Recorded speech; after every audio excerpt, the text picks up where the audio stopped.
Hey friends, let's learn how to grow your healthy seedlings for your hydroponic growing system. So if I see most of the beginners or those hobby hydroponic practitioners, they struggle getting the best seedling or good germination of seedling. There are many things which we need to understand. And if we achieve the healthy seedling, then definitely we are going to get a better crop health and also the better crop productivity.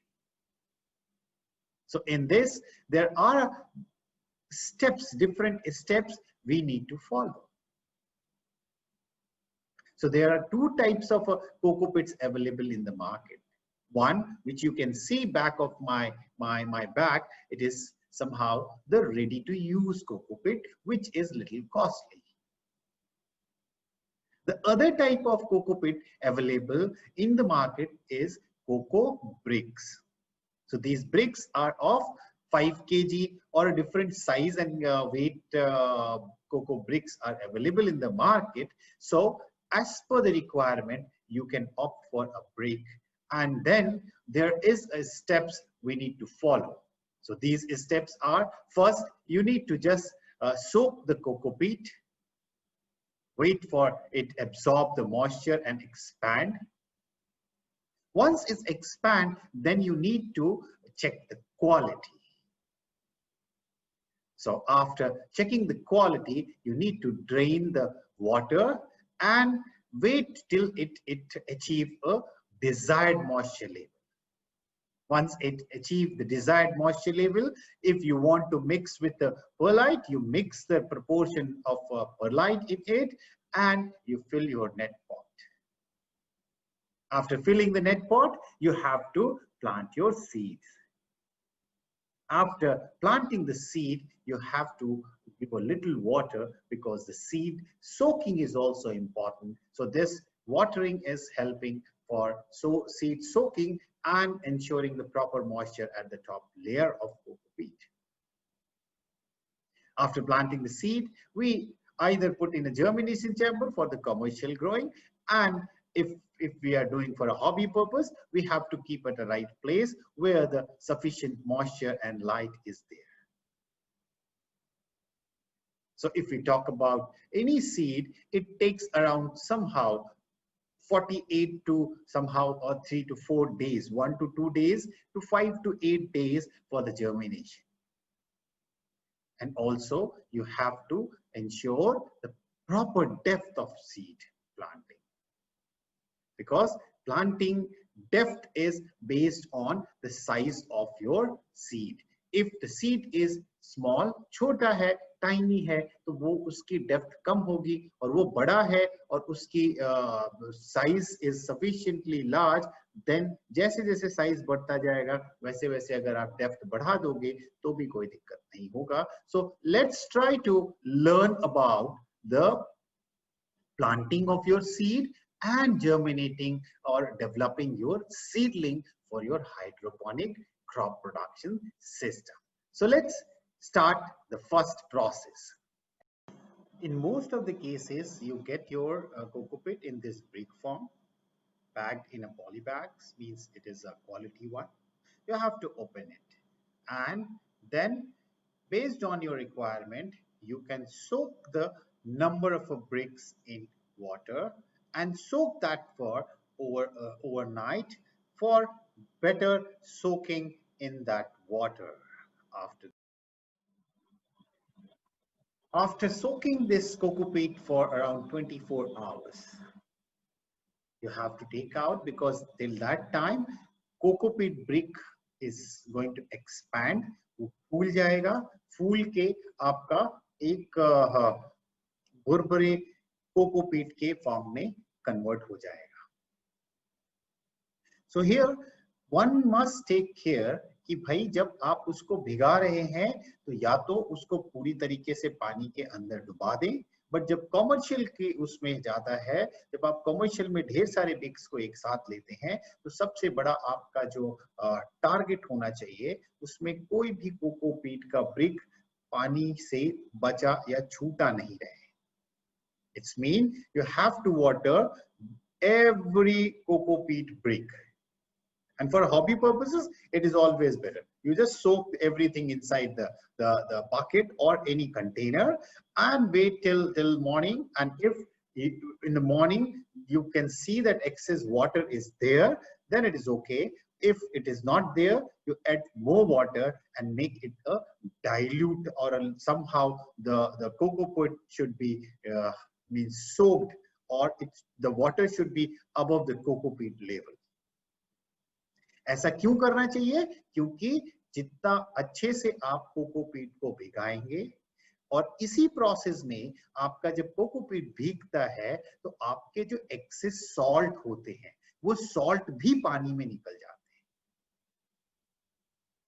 Because this cocoa peat is coming from all the sea coastal area where the salt concentration is always high, and most of the time your cocoa peat is having some content of a salt, despite कि आप अच्छी से अच्छी quality का cocoa पीट लेके आते हैं. इसके बाद जब एक बार आपका कोकोपीट भीग जाता है और इस भुरभुरे स्थिति में आ जाता है, जैसे आप मेरे पीछे देख रहे हैं, तब आपको क्या करना चाहिए कि आपको अपनी कोकोपीट को टेस्ट करना चाहिए. क्या टेस्ट करना चाहिए? केवल एक सबसे मुख्य चीज है, the most important and critical thing is testing the electrical conductivity of your cocopeat. क्योंकि अगर आपके कोकोपीट का EC ज्यादा है, if your cocopeat is of a high EC content, then despite of your best effort you will not be able to get a good crop. अगर आपका cocopeat का quality ऐसा है जो कि हाई EC वाला है, तो आपको किसी भी स्थिति में क्रॉप उस कोकोपीट में ग्रो करना मुश्किल होगा. ऐसी स्थिति में हमको उस कोकोपीट को ट्रीट करना होता है. कैल्शियम नाइट्रेट के सॉल्यूशन को, उसमें कैल्शियम नाइट्रेट का क्वांटिटी उसमें डालते हैं, जिससे calcium is acting as an replacing agent for the salt, और उसके साथ आपका जो सॉल्ट कंसेंट्रेशन या कोकोपीट का EC है वो कम हो जाता है. एक चीज और आपको ध्यान रखना है, यहाँ पे जितना पानी आप सोक कर रहे हैं, कोशिश करें कि वो पूरा का पूरा एक बार तो ड्रेन करें ही. अगर उसको 2 बार भी ड्रेन कर देंगे, it is always better for your. So let's see further how to move ahead after soaking your cocopeat, testing your cocopeat for a lower EC level. So yes, let's try to see how to test. The testing method is very simple. 1:3 ratio is required for testing. So let me brief you how to test your cocopeat for the EC level. भीगने के बाद आपका cocopeat भुरभुरा हो जाता है, और उसको हम अब उसका quality, the EC we will test. So the EC test can be done by 3:1 ratio. So 3 भाग आपका पानी होगा और 1 भाग आपका कोकोपीट होगा. तो इस मग में हम 1 भाग कोकोपीट भरते हैं और उसको किसी भी कंटेनर में, लाइक बाल्टी में या किसी में, हम उसको डालते हैं. डालने के बाद फिर हम उसमें 3 गुना पानी डालते हैं. मतलब 1 मग्गे का अगर आपका कोकोपीट है तो 3 मग्गे का उसमें पानी डालेंगे. तो जो भी मग्गा हो या कोई भी आपका कंटेनर हो, उसका 3 प्रोपोर्शन आप पानी डालोगे जितना कोकोपीट आपने लिया. डालने के बाद आपको 3 पार्ट पानी उसमें डालने के बाद उसको अच्छे से मिला लेना है. You have to mix it, and if required you can leave it for few hours. And after that you start with taking EC of your fresh water. So you can get that what is the EC of your fresh water, and then you have to test the EC of your cocopeat. But mind it, always wash your device, and after that you just measure the EC of your coco peat, and if it is something in control less than 0.1 or 2, then you can use it. Cocopeat की quality test करने के बाद अगला process होता है कि उसको appropriate moisture level तक ले आया जाए, ना उसमें ज्यादा मॉइस्चर हो ना उसमें कम मॉइस्चर हो।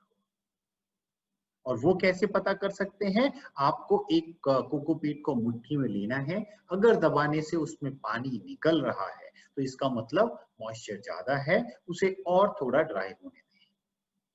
जब ड्राई हो जाए कोकोपीट तब आप उसको जिस भी if you want to go for a seedling then you fill in a coco peat, or if you want to just go for filling the grow bags then you can fill your grow bags. But अगर आप nursery के लिए कर रहे हैं तो ये भी आप कर सकते हैं कि उसमें एक प्रपोर्शन में लाइक जनरली लोग 70-30 के रेशियो में कोकोपीट एंड परलाइट मिलाते हैं, और कुछ लोग उसमें वर्मिकोलाइट भी मिलाते हैं 70-20 एंड 10 के रेशियो में। सो उस ग्रोइंग मीडिया को आप अपने हिसाब से बनाने के बाद then you can fill the thing in net cup, because that is the place where you are going to plant your seeds. So let's see how to fill your net cups with the growing media, whether it is only coco peat or it is a mixture of a different growing media. So let's see. So net cup में cocopeat को हल्का सा दबा के ऊपर से उसको plane करते जाना है, और इस तरीके से आप देखें जिस तरीके से आप कोकोपीट को नेट कप में भरा जा रहा है उस तरीके से आप नेट कप में कोकोपीट को भर दें, और जितने नेट कप आपको भरने हैं उतने भर के तैयार कर लें। नेट कप को भरते समय we need to take a precaution. What are those precautions? You have to sufficiently press the coco peat inside the net cup. So it should not be too pressed or too fluffy. So it should be a sufficient pressure on the net cup, so the air space should be as per the requirement. So एक बार जब आपका net cup आपकी जरूरत के हिसाब से भर जाता है तो अगला स्टेप क्या होता है कि उसमें हम सीड डालने का प्रोसेस करते हैं, और सीड डालने के प्रोसेस में भी अगर हम लेट्यूस या छोटे सीड या माइन्यूट सीड्स का इस्तेमाल कर रहे हैं तो सबसे अच्छा तरीका ये होता है कि हम उसको एक हल्का सा डिप्रेशन उसको बनाएं हर एक नेट कप में, एंड उसके बाद फिर उसके ऊपर हम सीड डाल के और उसके ऊपर एक कवर कर देते हैं, जिससे कि आपका सीड लगभग हल्का सा कोकोपीट से नीचे होता है, और उसके बाद उसमें अगर आप थोड़ा सा मॉइस्चर डालते हैं तो आपका सीड जर्मिनेशन प्रोसेस आसान हो जाता है। तो आपको प्रिकॉशन क्या रखना है कि कंपैक्ट होना चाहिए, ज्यादा डेप्थ अगर छोटा सीड है लाइक लेट्यूस का सीड है तो ज्यादा नीचे नहीं जाना चाहिए, और अगर उसके बाद आपने सीड जब प्लांटिंग की है तो हल्का सा उसके ऊपर मॉइस्चर डालना जरूरी होता है, जिससे सीड को मॉइस्चर की जो जरूरत होती है वो पूरी हो जाती है और मॉइस्चर भी एक्सेस नहीं होता है। So now you can see how this guy is doing the depression. हल्का सा छोटा सा डिप्रेशन वो कैसे हर एक नेट कप में कर रहा है, हल्का सा एक छोटा सा डिप्रेशन क्रिएट कर रहा है, और उसी डिप्रेशन के अंदर वो एक एक सीड या जिस तरीके से 2 या 3 सीड डालना है वो अब देखिए आप उसमें 1 या 2 सीड डाल रहा है। ठीक है, so this is something like what I was talking about. Create a small depression and then put your seed in those depressions. So your seed, tiny seed of lettuce, he is planting lettuce, so tiny seed of lettuce will not go deeper and it will be good for germination. And after doing this, you can just sprinkle a little bit of a coco peat on the top of it, so you can cover sufficiently your seeds. और ये जरूरी इसलिए है कि अगर seed cover नहीं होगा तो वो जर्मिनेट नहीं होगा। और after doing this we need to put a little sprinkle a little water over it. So you see how this guy is doing. हर एक को कप को वो बराबर कर रहा है, उसको कवर कर रहा है. Now he is putting moisture on it and you see he is not putting much of the moisture. ऐसा तैयार करने के बाद कमर्शियल में आप इसको जर्मिनेशन चेम्बर के अंदर रख सकते हैं और स्पेसिफिक टेम्परेचर में टेक करके। और अगर आपको घर पे हॉबी के तरीके से करना है, अच्छी जगह पे उसको रख के हम इसको जमने के लिए इंतजार करते हैं। और जब एक बार जम जाता है, आपका 2 लीफ की स्टेज में होता है, तो उसको आप जर्मिनेशन चैम्बर से बाहर करके नर्सरी टेबल पे रख देते हैं, जहां पे आपको पानी और उसके साथ साथ न्यूट्रिएंट देना पड़ता है। तो इस तरीके से हमने आज सीखा कि भाई हमें अगर हेल्दी सीडलिंग बनाना है तो हमें किन किन बातों का ध्यान रखना होगा। So let's summarize. The first step is you have to buy a cocoa brick or a loose cocoa peat. If you are buying a cocoa brick, then you have to go for a soaking and converting into a loose cocoa peat. और soaking के समय में सबसे बड़ा एक जो ध्यान रखना है कि आपको कोशिश करनी है ओवरनाइट रखना है, और जो पानी उसमें से रहता है उसको आप ड्रेन आउट कर दें। अगर 1 या 2 बार ड्रेन करते हैं तो और बेटर होगा। और उसके साथ साथ अगर कोकोपीट आपको नहीं पता है कि हाई या लो ईसी का है, तो आप उसको कैल्शियम नाइट्रेट के सॉल्यूशन से ट्रीट भी कर सकते हैं। एक बार जब आपका कोकोपीट प्रोसेस हो जाता है और फिर से वो means almost एक यूजेबल फॉर्म में, मीन्स विद एप्रोप्रिएट मॉइस्चर, भुरभुरा सा हो जाता है, देन आप उसको टेस्ट कर सकते हैं। उसकी क्वालिटी के लिए आपको ऑलवेज लेना है लो ईसी का cocopeat. So 0.1 to 0.3 EC is always good for any growing system.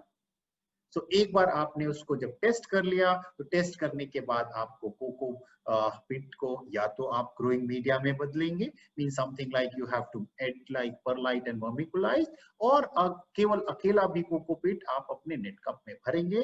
Net cup में भरने के बाद आप उसमें सीड बोएंगे, और सीड बोने के बाद एक हल्की सी लेयर, और सीड बोने में डेप्थ एंड कंपैक्शन का सबसे बड़ा इंपॉर्टेंट रोल होता है कि आपको सफिशिएंट कंपैक्शन देना है, ना ज्यादा होना चाहिए ना कम होना चाहिए। और उसके बाद उसमें सीड की प्लांटिंग करेंगे। सीड की प्लांटिंग करने के बाद एक पतली सी लेयर आपकी कोकोपीट की होगी, और जो डेप्थ ऑफ सीड होगा वो डिपेंड करेगा कि कितना बड़ा साइज है। जितना छोटा होगा उतना कम डेप्थ होगा, जितना बड़ा होगा उतना ज्यादा डेप्थ होगा। और एक बार सीड सोइंग करने के बाद एक हल्का सा मॉइस्चर उसके ऊपर डालना होता है, जिससे कि सीड को सफिशिएंट मॉइस्चर मिल जाए, बिकॉज सीड सबसे पहला काम जो करता है वो मॉइस्चर एब्जॉर्ब करता है, तभी उसकी फिजियोलॉजिकल एक्टिविटी शुरू होती है, लाइक उसमें सीड जर्मिनेशन का प्रोसेस शुरू होता है। और एक बार जब आप नेट कप में भर दें, उसके बाद उसको आप या तो कमर्शियल में कर रहे हैं तो जर्मिनेशन चैम्बर में डालना है, और अगर आप हॉबी पर्पस से कर रहे हैं तो एक ऐसी जगह पे रख दें जहां पे ज्यादा ना गर्मी हो, ना ठंडी हो, ना मॉइस्चर ज्यादा हो, और ना आपकी ह्यूमिडिटी ज्यादा हो। और जस्ट इंतजार करें कि आपका सीडलिंग जर्मिनेट हो। और जैसे ही सीडलिंग जर्मिनेट हो, सबसे बड़ा एक काम आपको ध्यान रखना है कि सीडलिंग को जर्मिनेशन होने के बाद, 2 पत्तियां निकलने के बाद धूप की जरूरत होती है, लाइट की जरूरत होती है। अगर उसको लाइट नहीं मिलेगी तो वो इटियोलेशन का शिकार हो जाएगा, और बहुत लिंकी पतला सा तना होगा और पत्तियां होंगी, और वो सीडलिंग आपका अच्छा सीडलिंग नहीं माना जाता। तो ये भी ध्यान आपको रखना है। और एक बार जब जर्मिनेट हो जाता है सीडलिंग, और अगर आपका जर्मिनेशन परसेंटेज अच्छा है, 90+% जर्मिनेशन अगर आपको मिल रहा है, तो इसका मतलब आपका प्रोसेस सही है। अगर उससे कम जर्मिनेशन मिल रहा है तो या तो आपकी सीड में गड़बड़ी है या तो आपके प्रोसेस में गड़बड़ी है। सो इन दोनों चीजों को चेक करना पड़ेगा। अगर 90% हो रहा है तो then this process is really really good. And then उसके बाद जब जर्मिनेट हो जाता है तो नर्सरी ग्रोइंग एरिया में आपको रखना होता है और नर्सरी ग्रोइंग एरिया में आपको न्यूट्रिशन भी देना होता है, बट उस न्यूट्रिशन का जो कंसेंट्रेशन होता है, जो ईसी लेवल होता है, वो आपके कमर्शियल ग्रोइंग जोन से बहुत कम होता है। तो मैंने एक प्रयास किया, it was my effort to just train you, give you an idea for growing healthy seedling. So मैंने वही बताया जो मुझे पता है। अब ये नहीं मुझे पता है कि is it fitting your requirement or you need to know more. If you need to know more, you can contact me. I'll be always available for your help and support and holding your hand for ensuring a healthy seedling germination. So, ye Dr. Praveen Singh, the Kheti Badi Wala, takes leave for next video. So, but I'll be available. The Kheti Badi Wala will be available all the time on your call or on your queries. So I'll always be available for satisfying your query. So मेरा मानना ये है कि अगर आप जितना सवाल पूछेंगे उतनी ही लर्निंग अच्छी होगी और उतना ही सेल्फ लर्निंग का प्रोसेस इनिशिएट होगा. So I'll request you guys to ask as many questions you can. So thank you. Enjoy your hydroponic learning. Enjoy your hydroponic cultivation. Yes, this is somehow really a good option for urban farming. So enjoy it. Thank you. Bye-bye.